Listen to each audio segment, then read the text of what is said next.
My name is Jay, specialist, creative director, and founder of the Beerheads Craft Beer Apparel line. Let's get into today's episode. On today's episode, we're going to be going to the Bootleggers Brewing Company with their 7.7% ABV limited release Lupulin Thrill American IPA. Let's get this into a glass, and I'll let you know what I think of this one.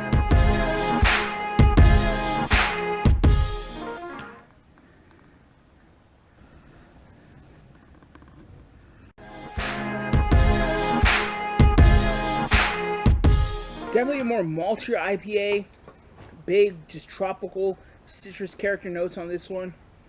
Getting almost like a malty toasted note character. Some mango papaya notes. A little bit of that pineapple, just that citrus note in there. Getting a little bit of like just that, yeah, like I said, that papaya, that mango. Almost an apricot note in this one, you guys. A little bit of just a nice little floral character, but still malty, just a malt backbone. A nice amount of hoppiness, but still just malty, just all that tropical sweetness. You're getting apricots, you're getting mangoes, you're getting papaya notes in this one.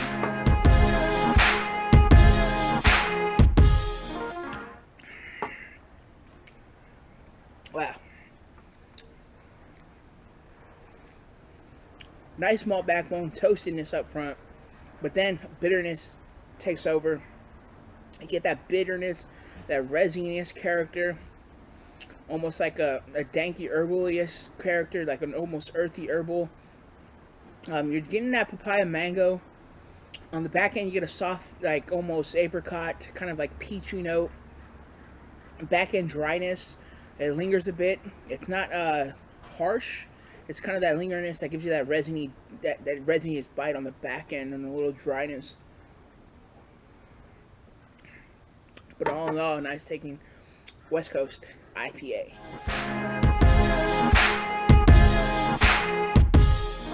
Final verdict on Bootleggers Lupulin Thrill West Coast Style IPA, 7.7% ABV, limited release, you guys.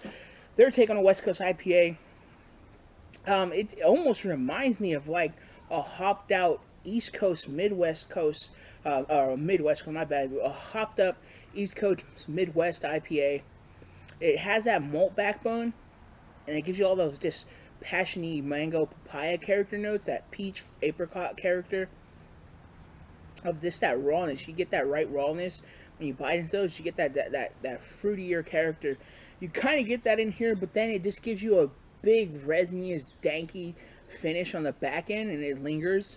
It's a little earthy, kind of like an herbalish type quality, a spicy tone. It reminds me of a freaking hopped up, danked out, resinous East Coast IPA.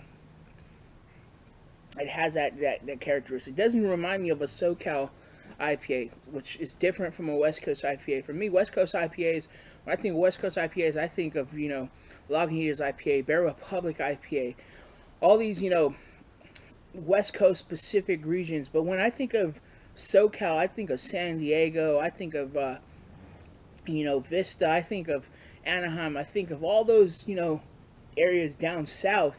They have their own style of IPAs, and, you got to thank Stone for that. So this is a little different. It's not what I would expect. It is somewhat of a West Coast in a way, but still it has an almost East Coast feel to it with a West Coast bite, if I could, say something. It's like an East Coast beer with a West Coast bite. It's pretty interesting. It's pretty nice. A little earthier, a little different. Not what I'm used to when I like my IPAs, but still good. It's not bad. It's not a bad beer at all, you guys. Other than that, you guys, like I always say, live and drink. I'm going to enjoy my beer. You guys should do the same. Definitely look out for this limited release.